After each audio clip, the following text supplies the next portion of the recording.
Buenos días, comenzamos Prohibido Olvidar por FM Graffiti 87.9 en Mar del Plata, miércoles de 9 a 10 horas, con Pablo Aceto y quien habla, Gloria Álvarez. Vamos a saludar ahora a Pablo Aceto. ¿Qué tal, Pablo? ¿Qué se cuenta? Muy buenos días, acá en el meridiano, en el En el ecuador de la Ecuador. semana.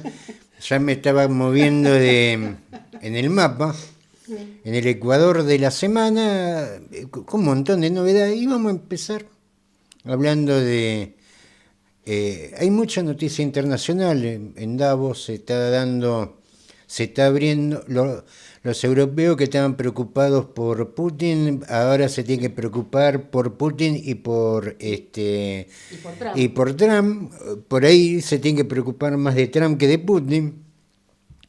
Pero bueno, hay una experiencia que les quiero comentar que creo que le va a servir a muchos. Varios trámites he recibido sobre el tema de pensiones. Y hay algo que me gustaría decirlo en la radio para que haya algún tipo de prevención. Mucha gente, ante el fallecimiento del cónyuge, va a hacer los trámites al ANSES. Estamos hablando no de pareja, no, de matrimonio con libreta. Claro, claro. Ya ni hablemos de lo otro, donde el ANSES se niega a pagar la pensión al otro cónyuge porque no coinciden el domicilio del documento.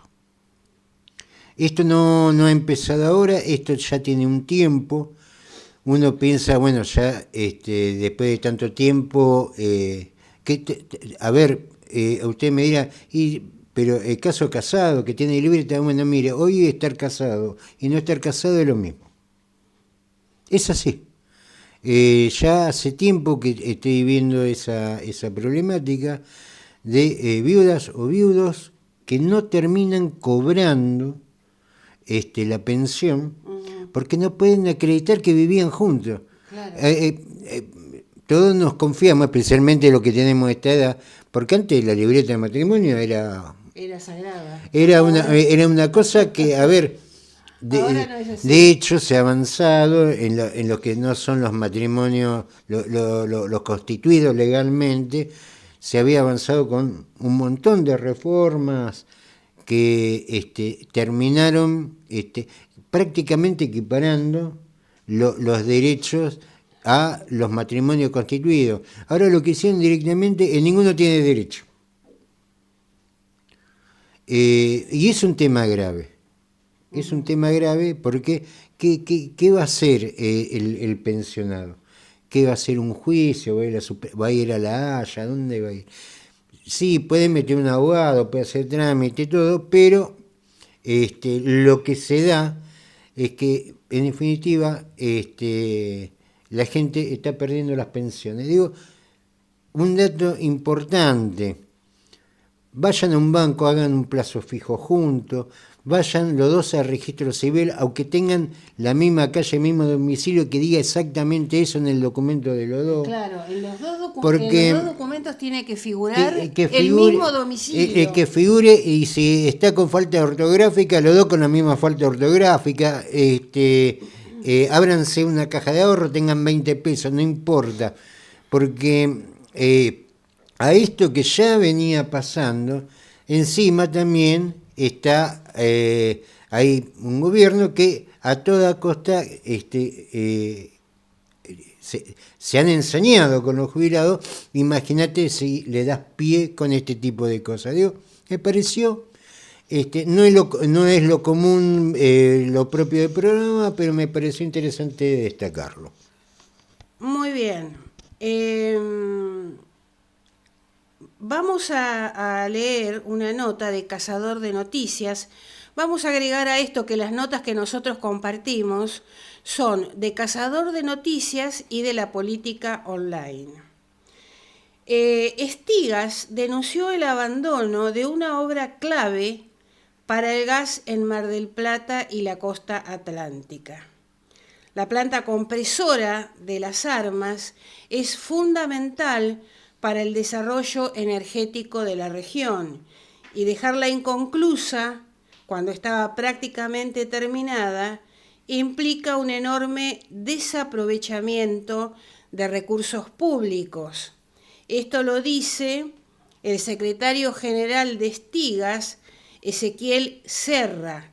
La obra tenía un avance cercano al 80%. El sindicato de la industria del gas de la costa atlántica, Estigas, denunció el estado de abandono de la planta compresora de las armas, una obra estratégica del gasoducto de la costa que fue paralizada cuando ya registraba un avance del 80%. Se trata de una infraestructura central para el sistema gasífero regional cuya finalización requería apenas el tramo final de los trabajos y que hoy permanece inconclusa sin definiciones oficiales sobre su continuidad. Desde el gremio señalaron que la planta fue proyectada para aumentar la capacidad de transporte y mejorar la presión del gas natural en Mar del Plata y gran parte de la costa atlántica, aportando previsibilidad al servicio, mayor seguridad y una respuesta adecuada frente a los picos de consumo. Sin embargo, la obra fue frenada y luego abandonada por el gobierno nacional sin que se haya informado un plan concreto para su reactivación. El sindicato remarcó que el abandono de la obra representa una pérdida económica significativa, que limita la expansión del gas por redes y compromete la calidad del servicio en decenas de localidades que dependen de este refuerzo del sistema. Mientras se habla de ajuste y recorte, se deja abandonada una obra clave que podría estar prestando un servicio esencial a la comunidad y que solo le faltaba el 20% para ser concluida. Esto es lo que dice Estigas, el sindicato de los trabajadores del gas. Bueno, llama la atención que no hayan hablado lo de la UOCRA. Claro. Llama la atención. Bueno, hay toda una historia alrededor de esto. Yo me acuerdo cuando empezó este proyecto, que yo lo objeté, porque en definitiva era un bypass que se hacía de un gasoducto que iba a la costa. Bueno, el tema que Mar del Plata tiene parada mucha obra por la falta de electricidad, falta de gas. Un poco eso ahora, por la recesión, no se está sintiendo, porque la gente no tiene plata para consumir. Y si usted quiere traer una industria o algo, y vaya empezando a preguntar en dónde hay que enchufar la máquina, porque no hay energía. Entonces se dieron dos grandes obras, que empezó en el gobierno de Néstor Kirchner, estamos hablando años, que era la conexión de los otra línea de 150 megawatts y la interconexión con la central de Villa Gesell, que era la más moderna, la hicieron en Villa Gesell en vez de Mar del Plata, ¿viste? Bueno. Andan todo iluminado lo en Villa Gesell, nosotros sin luz. Tienen más electricidad de la que necesita. Que de la que necesitamos. Bueno, la de esa obra se completó. Yo lo que había planteado que esta obra de la costa era pan para hoy, hambre para mañana, porque la obra, por el tamaño de Mar del Plata, la obra que hay que hacer era una paralela al gasoducto principal, el troncal General San Martín. Pero bueno, por cuestiones presupuestarias, es más barato hacer esto, el de la costa. Bueno, es más barato hacerlo, pero igual hay que hacerlo. En el 2017, a todo esto, bueno, el intendente Arroyo felicitaba, agradecía, aplaudía, estaba contento, porque se habían licitado las obras de creación de este gasoducto. Hace mucho tiempo que nosotros veníamos diciendo, miren que los caños que están al costado de la ruta se están oxidando. Bueno, llegó el día de la inauguración.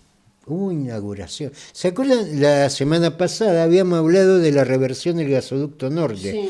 que también en el 2004 Hubo hubo una inauguración, el tema que la obra está parada, Sí. no sabemos qué inauguraron, y acá pasa algo por el estilo. Bueno, de la alegría de Arroyo, el tema que Arroyo se murió sin conocer el motivo de su alegría. Hubo una inauguración con autoridades y fuerzas vivas el 13 de julio del 2023. Nuestra amiga, siempre la recordamos, a Flavia Rollón. ¿Qué es lo que dijo Flavia Rollón? Así lo aseguró Flavia Rollón, dice el registro periodístico, la secretaria de Energía de la Nación, estamos hablando de la época de Alberto Fernández, Claro. al encabezar el acto del gasoducto de 390 kilómetro 390 de la autovía 2. Para nosotros era prioritario retomar esta obra que estuvo parada en mucho tiempo, ratificó, y aparte hizo una valoración de lo que es esta obra, ¿no?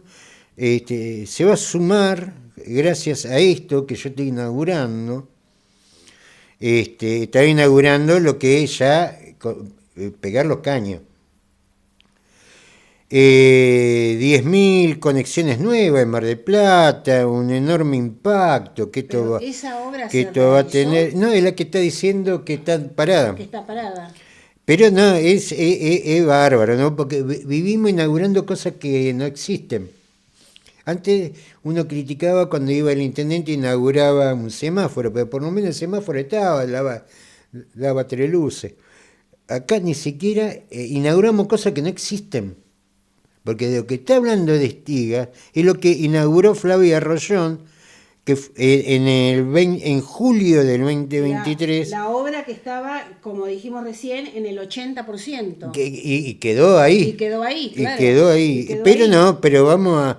Esto desde Las Armas hasta Mar del Plata, Las Armas, acá nomás. Vamos a incorporar 85, va a solucionar los 10.000, aparte va a incorporar 85.000 usuarios más. ¿Dónde se hizo todo esto? Bueno, además mencionó que aparte de Mar del Plata, acá los beneficios se repartieron a manos llenas. Los beneficiarios de esta obra serán San Clemente del Tuyú, Mar de Ajó, Miramar, Villa Gesell, la misma Viboratá y varias ciudades más. Digamos, ya era incalculable la cantidad de gente que se iba a beneficiar con esto que estaba inaugurando Flavia Rollón. Ya se iniciaba la obra, estamos hablando del 20, lo dije recién, del julio del 2023. Recuerde esa fecha, julio del 2023. Estaban, por supuesto, autoridades, fuerzas vivas, estaba Fernanda Raberta, estaba Gustavo Pulti, Juan Manuel Chepi. La actividad se hizo en simultáneo porque a la hora de inaugurar inauguramos todos juntos, con un tramo de el ex gasoducto Néstor Kirchner, que lo terminó Alberto Fernández, pero que lo había empezado en el 2023. que estaba Sergio Massa, ahí también, viste, no daban abasto la cantidad de funcionarios para tantas inauguraciones que había. Claro, porque Néstor Massa inauguraba el primer tramo del gasoducto Néstor Kirchner, el que llegaba a Saliqueló. Estamos hablando de Viboratá a Mar del Plata. ¿Cuánto es? ¿Media hora de viaje? ¿Una hora? No, menos. Media hora de viaje. 45 minutos.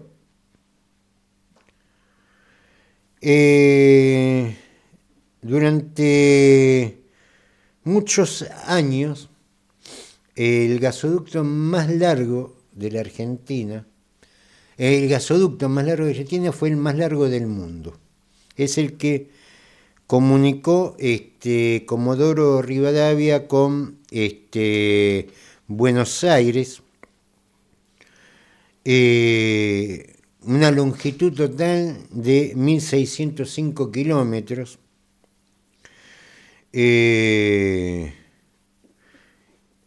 La fecha de inicio fue el 21 de febrero de 1947, se terminó en diciembre de 1949. El trayecto era la unión entre Comodoro Rivadavia y Lavallol, en provincia de Buenos Aires, que permitió reemplazar el coque de Ulla, que eso lo manejaban los ingleses. La dirección fue de Julio Canessa, que fue el primer presidente del Estado, cuyo proceso ya había empezado en el año 43, cuando se hizo cargo en ese momento Canessa de lo que era el departamento de gas de YPF, la YPF estatal. 1.605 kilómetros. ¿Cuánto tardaron para hacer 1.605 kilómetros? 2 años y 10 meses. ¿Es mucho eso o es poco? A ver, estamos desde el 17 haciendo el gasoducto desde Viboratá a Mar del Plata. Uh-huh. Estamos en 2026 y la obra está en un 80%. Desde que lo inauguró Flavio Arroyón en el 2023. Esto hicieron en 2 años y 10 meses un gasoducto de 1.600 kilómetros, 1.605 kilómetros para ser exacto. ¿Qué es lo que demuestra esto? Que nunca hubo voluntad de hacer el gasoducto. A ver, desde el 2023 que lo inauguró, ya el anuncio, el primer llamado a licitación fue el 2017. Estamos en el 2026. Viboratá, Mar del Plata. Está bien, me va a decir, no, se hizo el otro tramo. Fue un bypass. No es un gasoducto. Se hicieron un bypass, cortaron de un gasoducto para mandar del gasoducto de la costa, hicieron un bypass para mandar, para repartir el volumen de gas también con nosotros. Un bypass. Empezó en el 2017. Flavio Arroyón lo inauguró en el 2023. Estamos en el 2026 y está en la foto. Es un capital enorme, tirado, oxidado, que eso ya lo veníamos diciendo, porque los caños estaban al costado de la ruta, agarraron, los metieron dentro de un predio y ahí se siguen pudriendo. Se supone que el gobierno de Milei no tendría que haber continuado esa obra. Mirá, si tomamos la línea de tiempo, lo tendría que haber hecho Cristina, después lo tendría que haber hecho Macri, después lo tendría que haber hecho Fernández, y está Milei, digamos, ¿cuántos presidentes precisamos para hacer un gasoducto pedorro? porque es un gasoducto pedorro. Este gasoducto que se hizo, y estamos hablando de la tecnología de 1947, que no es la misma de ahora, un gasoducto de 10 y 16 pulgadas, y este es uno de 6.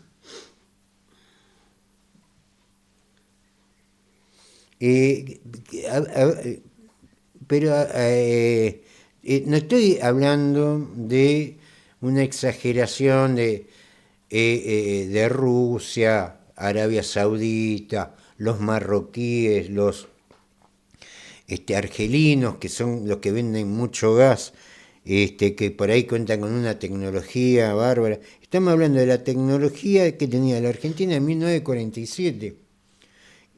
Hicieron en menos de 3 años un gasoducto de 1.605 kilómetros.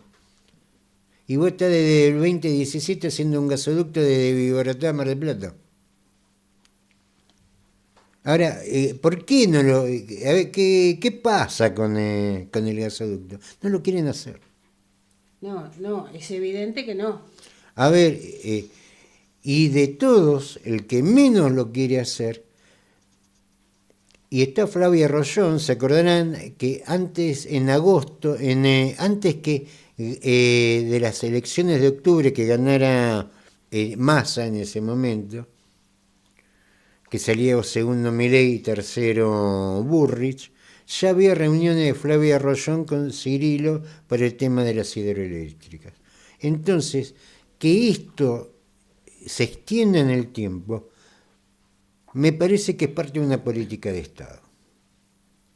Claramente, hoy vamos a tocar otro tema, pero bueno, salió esto que me parece muy interesante, lo que es fue la última etapa de Plan Andes, donde se le entregó pozos de petróleos, incluso hay notas, empresas que aparecieron ahora, petroleros de ayer,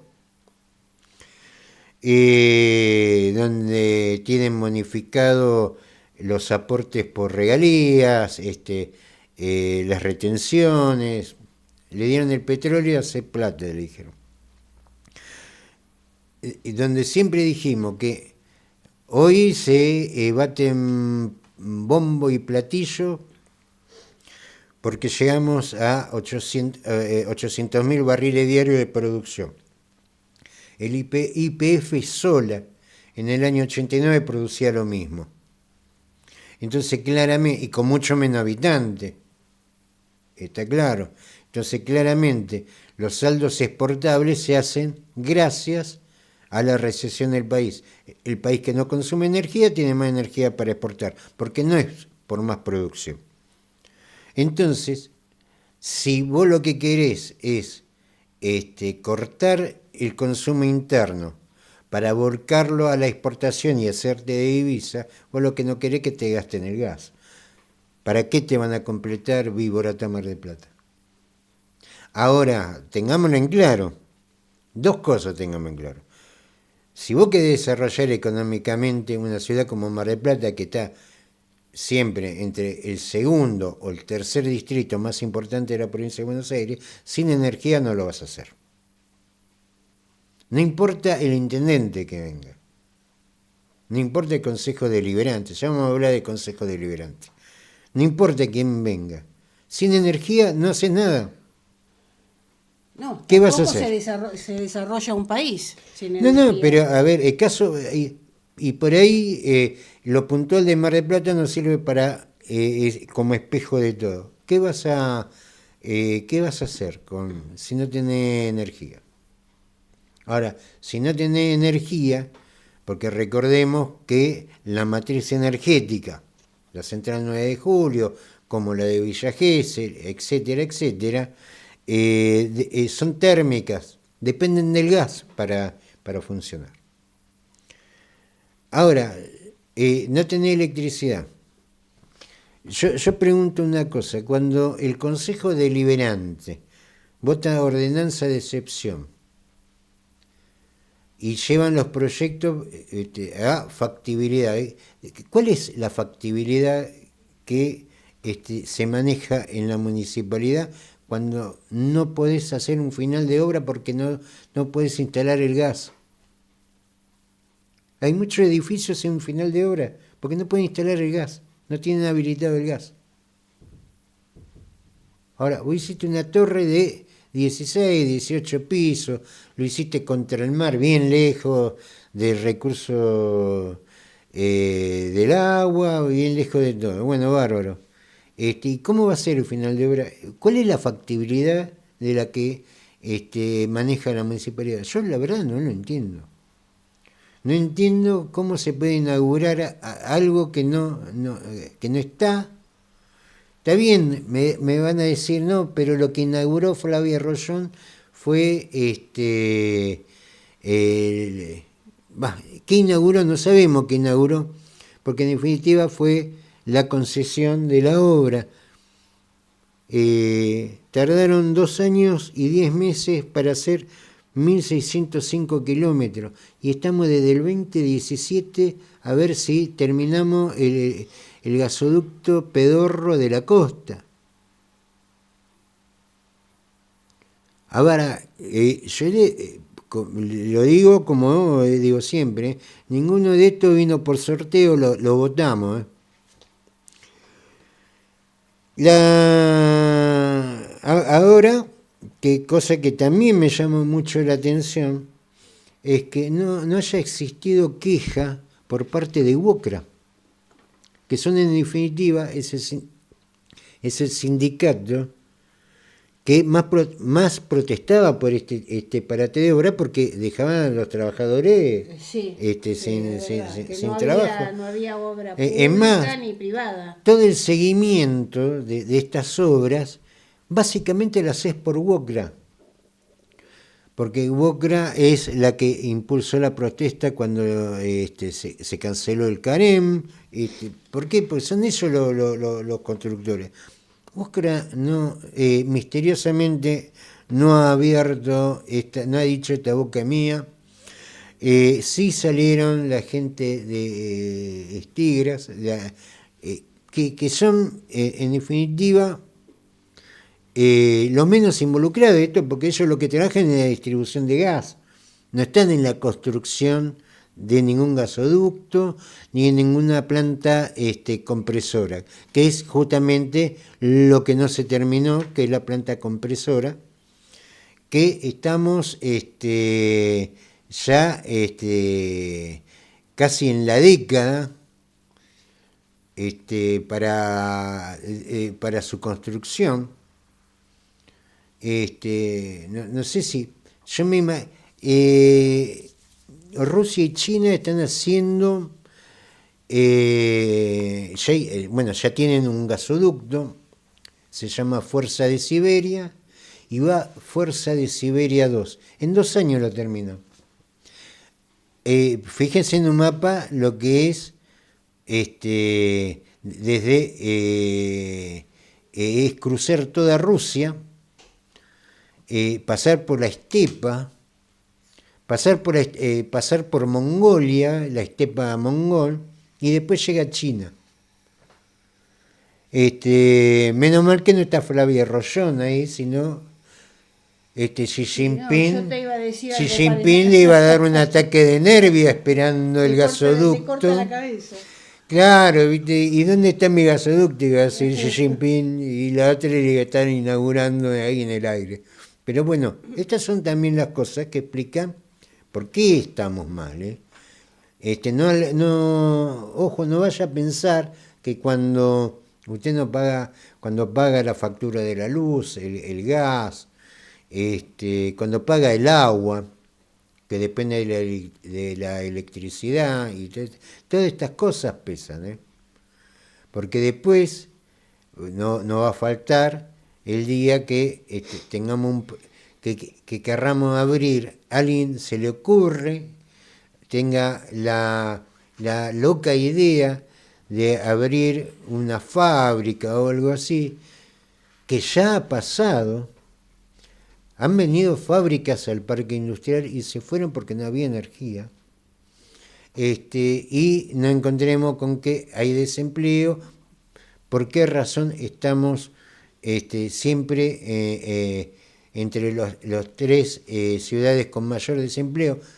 La falta de energía es una, porque han venido industrias. Ahora no me acuerdo el nombre, tenemos que buscar. Y se han ido a otras localidades donde, viste, había electricidad para la máquina. Entonces, a veces hay que arañar un poquito la cáscara y tratar de ver el fondo de las cosas. ¿Viste?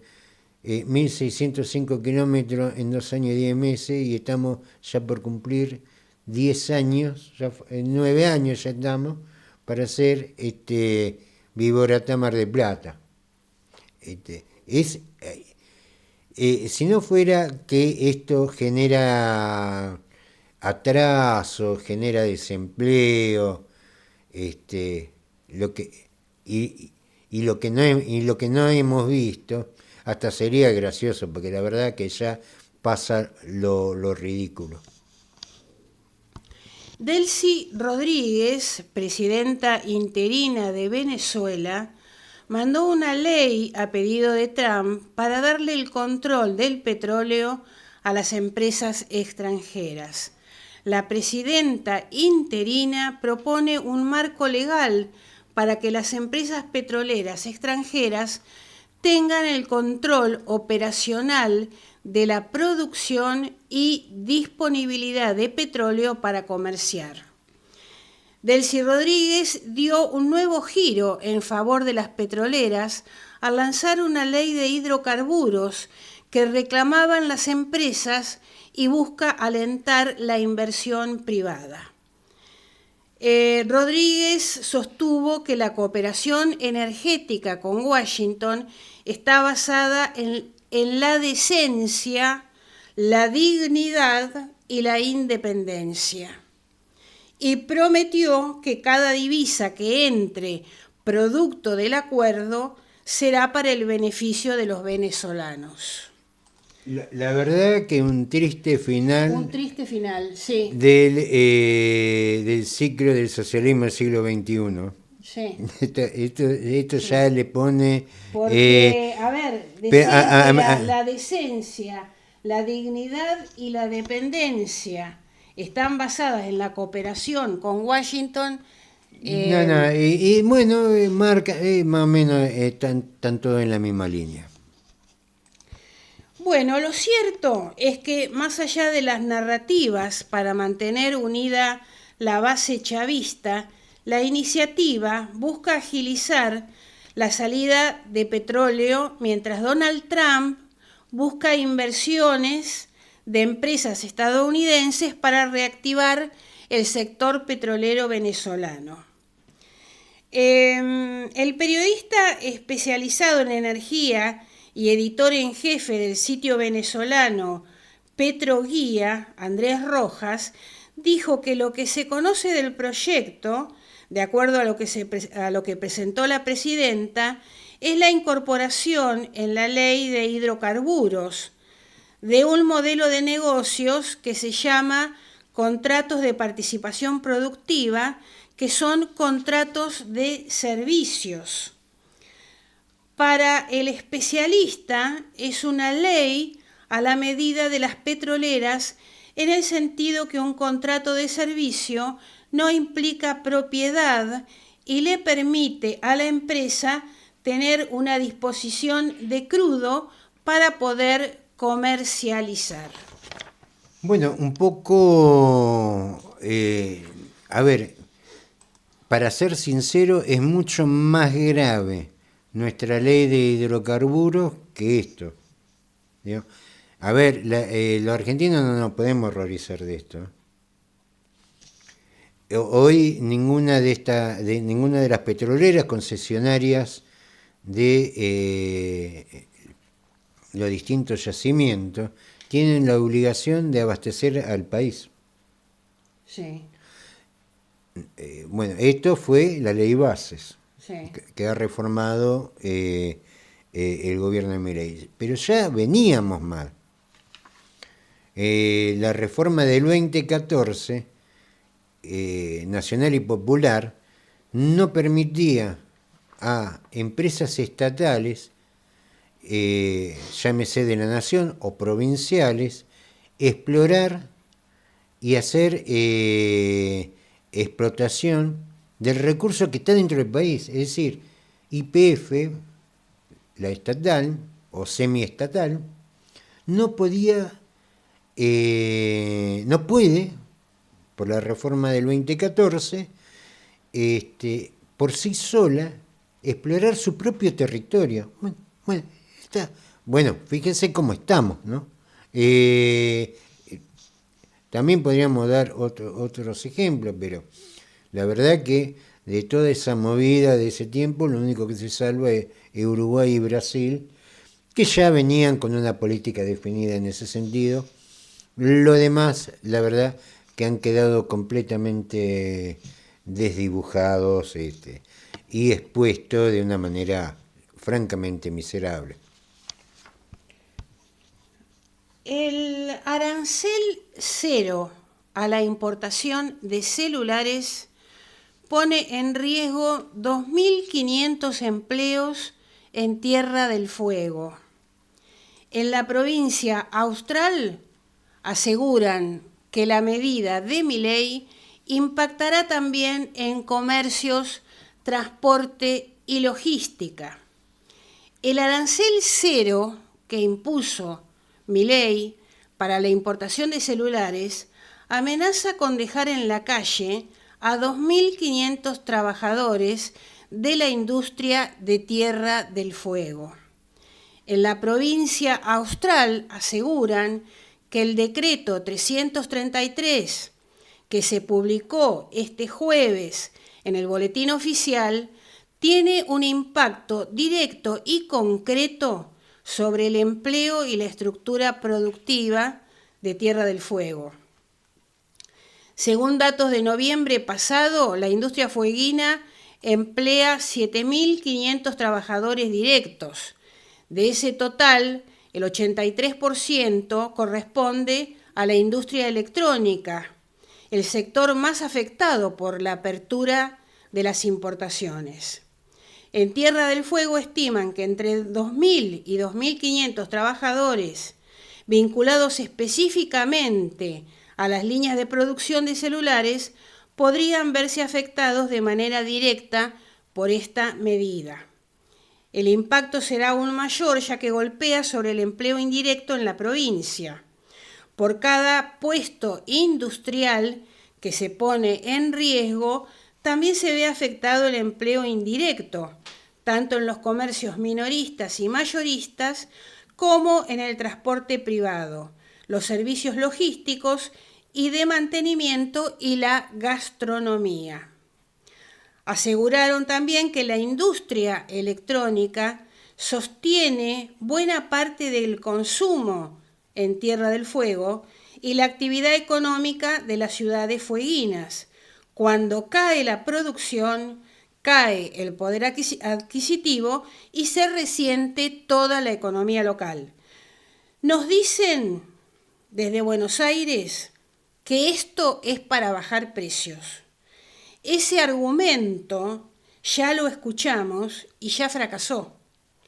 Cuando se abrieron las importaciones de notebook durante el gobierno de Macri, los trabajadores perdieron su empleo y los precios no bajaron. Se destruyó producción local y el beneficio nunca llegó a la gente, dijo Martín Pérez, el intendente de Río Grande, la ciudad más poblada de la provincia. Hay un tema que hay que tener en cuenta, que a la Argentina le falta dólares,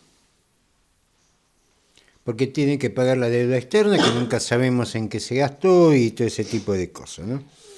También una industria destruida, cada vez se precisa, para que las cosas funcionen, se precisa más componentes de afuera. Como está todo destruido, la mayoría de los medicamentos los tenés que ir a comprar afuera, y como no queremos la ciencia, entonces dependemos de las invenciones de otros países y estamos pagando fortunas en patentes. Todo eso en dólares. Ahora, cuando se acaben los dólares para importar y hayamos destruido si quieren, lo caro y malo que se hace en la Argentina, ¿qué nos queda? Vamos en este planteo. Lo que se hace en la Argentina es caro y malo. Es una cosa horrible. Bueno, bárbaro. Cuando se te acaben los dólares porque están comprometidos en deuda externa, están comprometidos en un montón de cuestiones básicas, cuando se acaben los dólares para importar y vos hayas destruido lo que hacías vos, ¿quién va a reponer esos bienes y servicios? Porque lo que está destruido queda destruido, porque tampoco va a haber dólares para reconstruirlo. Digo, a veces sorprende de muchos sectores un razonamiento que es básico, ¿no? Muy bien, vamos a otra nota. El arancel cero a la importación de celulares, bueno, no, esta es la que leí recién, ¿no es cierto? Exactamente. Vamos a pasar a la siguiente nota. Las pymes industriales advierten que el acuerdo Mercosur-Unión Europea es una bomba para la producción. El sector advierte que podrían cerrar el 20% de las fábricas. Reclaman un plan de competitividad antes de la apertura del mercado. Las pymes industriales advirtieron al gobierno de Javier Milei que el acuerdo del Mercosur con la Unión Europea podría ser una bomba para la producción nacional y podría provocar el cierre del 20% de las fábricas. El presidente de Industriales Pymes Argentinas, Daniel Rosato, alertó que la apertura de mercados potenciará la crisis actual si antes no hay un plan para fortalecer a las pequeñas y medianas empresas. El dirigente fabril exigió al gobierno la inmediata conformación de una mesa de trabajo para diseñar un plan de competitividad. Según Rosato, de no equilibrarse las condiciones de competencia, el acuerdo funcionará como una bomba en la producción nacional que convertirá al país en un escenario de disputa comercial entre potencias. Hay también un detalle que es la queja de los productores europeos que ya viene, digamos, no entiendo muy bien cómo cierra este acuerdo. El tema es que la Argentina es básicamente productor de, valga la redundancia, de productos primarios. Ya especialmente en Polonia, Hungría, había fuertes quejas por el tema de los granos de Ucrania. Esto fue casi promediando el primer año de la guerra entre Rusia y Ucrania. ¿Por qué era este conflicto? Porque los estándares de producción de la Unión Europea, con el tema de cambio climático, la matriz que no querían que contaminantes, no querían nada, matriz que no comparte Ucrania porque Ucrania no era parte de la Unión Europea. Entonces la producción ucraniana de granos era mucho más barata. Le pasa esto también a Europa, y en especial con España, con la producción de Marruecos, que que España ya naturalmente tiene siempre un conflicto con el agua. Y esto se suma también a Marruecos, que como no tiene los estándares de producción de la Unión Europea, también afecta al productor europeo. Ahora nos sumamos nosotros, que no tampoco tenemos los estándares de producción europea. Por eso se dan las protestas, hay protestas,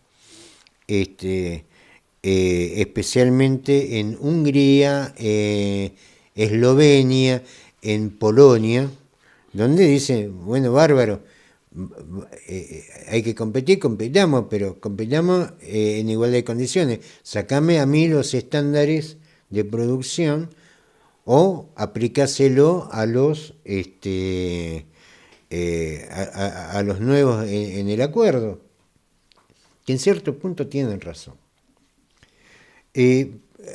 A mí lo de este acuerdo me suena mucho a Camelo. ¿Mucho qué? Mucho a Camelo. Ajá, a mentira, digamos. Porque, a ver, llegó von der Leyen, que era la secretaria, sí, bien digo, la secretaria de la Unión Europea, me acuerdo era hace 2 años, criticando a las vacas paraguayas porque emitían gases. Pero todas las vacas emiten gases. Pero parece que las paraguayas son bravas. No sé qué decir. Porque decía, se la agarró con las vacas paraguayas. Los gases de la vaca paraguaya. Bueno. Y estábamos en esa discusión, perdidos en esa nube, claro, de vacas paraguayas. Y ahora firman un acuerdo con estándares completamente distintos. Mirá, vos fíjate, les preocupaban el gas de la vaca paraguaya y ahora ¿cómo te la vas a arreglar, por ejemplo, con el glifosato? Que está prohibido en Europa. Me van a decir, y a Ucrania, y por una cuestión política, por la guerra, que ya el último año ya hubo barricadas de productores polacos y eslovenos parando la producción ucraniana, porque si quieren, ellos producen a como venga y nosotros tenemos estándares elevados. Le pasa lo mismo con la producción marroquí. Y ahora nos agregamos nosotros. O una de dos. O esto es serio y van a tener que unificar estándares para un lado o para el otro. Pero lo tienen que unificar. O esto es todo golazo. Lisa y sencillamente, porque no hay compatibilidad. Aquel que tiene pariente en España, cosas así, esto lo debe haber escuchado.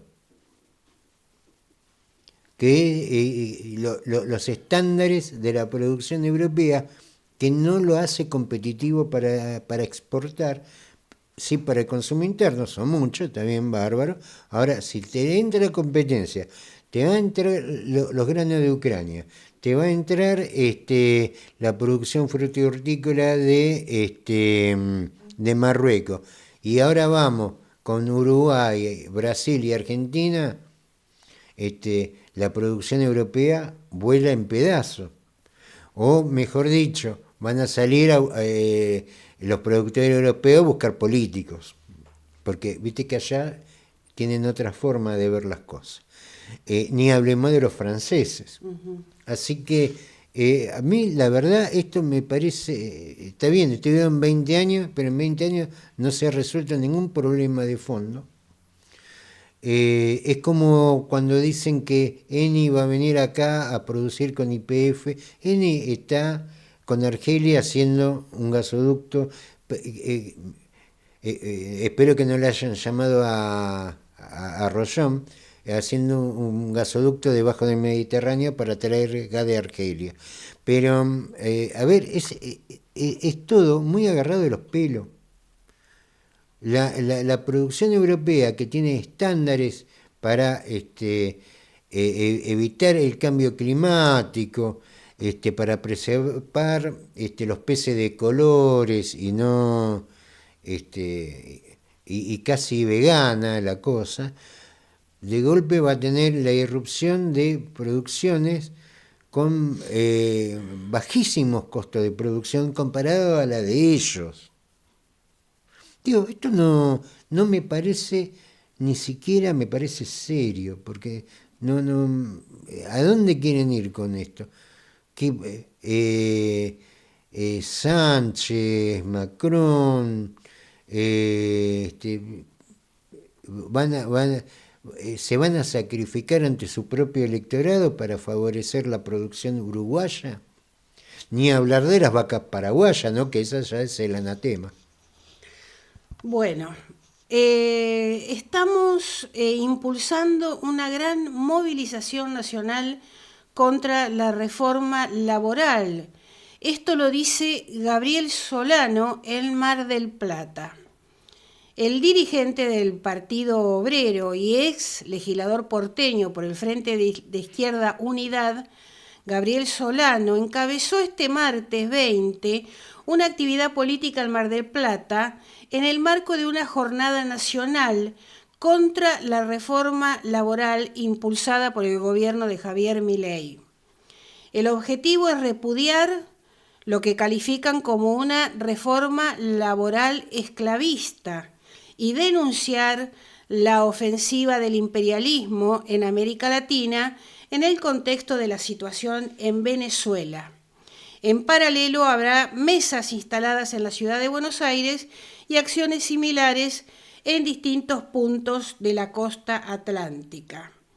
Desde el Partido Obrero sostienen la necesidad de avanzar hacia un paro activo y un plan de lucha para frenar la reforma laboral del gobierno nacional.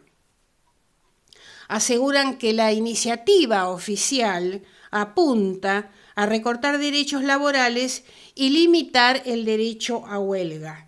No hay ninguna modernización en debate, ni un proyecto alternativo posible.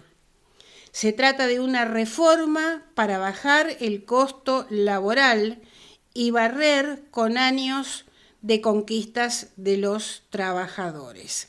Bueno, no sé si nos estamos despidiendo, Pablo. Exactamente. No sé si lo dije, las notas que compartimos son de La Política Online y Cazador de Noticias. Sí. Nos vamos, nos volvemos a encontrar el miércoles que viene con Prohibido Olvidar de 9 a 10 horas por FM Graffiti 87.9 en Mar del Plata. Vamos a escuchar a Fito Páez y Pablo Milanés. Yo vengo a ofrecer mi corazón. Saludos para todos.